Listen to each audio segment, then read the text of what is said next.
Uma isiphiwo sakho sibuya kuNkulunkulu, uma wena unesiphiwo okholelwa ukuthi you are gifted and leso sipho sibuya kuNkulunkulu, iyodwa into ekumele uyicaphele.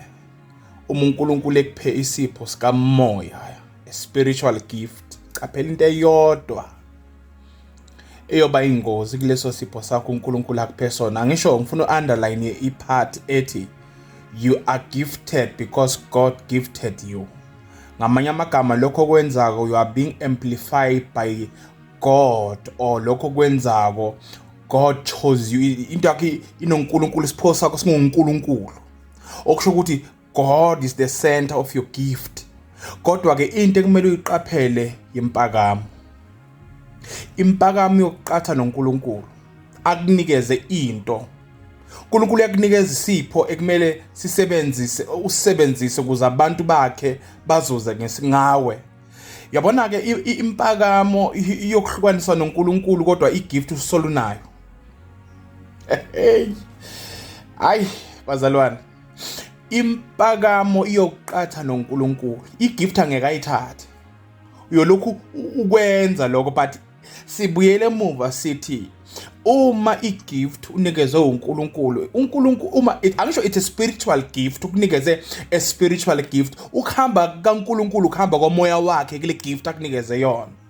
Once kwahamba umoya kaNkulunkulu phezu kwesipho sikamoya, ungahamba uye kubo Cape Town, uye kubo KZN, but umnikazi waso leso sipho had packed long ago and left long ago. Kungoba njengoba uNkulunkulu ekuphile nje leso sipho sikamoya, ukuphele ukuthi usebenze wena on his behalf.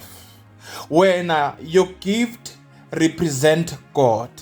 Your spiritual gift should represent God.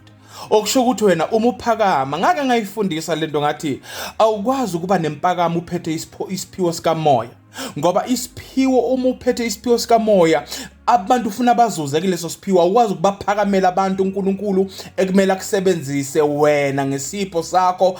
Labantu Jesus Christ, once waba nesipho sikamoya ukwazi ukubaphakamela abantu ekumele ubancede. Yabona, once waba nesipho sikamoya, forget about pride. Ebese impakamo ke umifika phezu komuntu ogifted, ila uNkulunkulu eseshiya khona umuntu negift.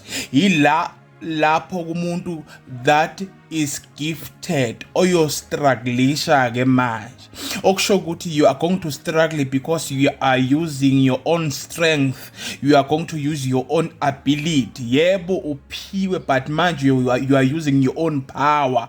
You should not use your own power while you are gifted spiritually.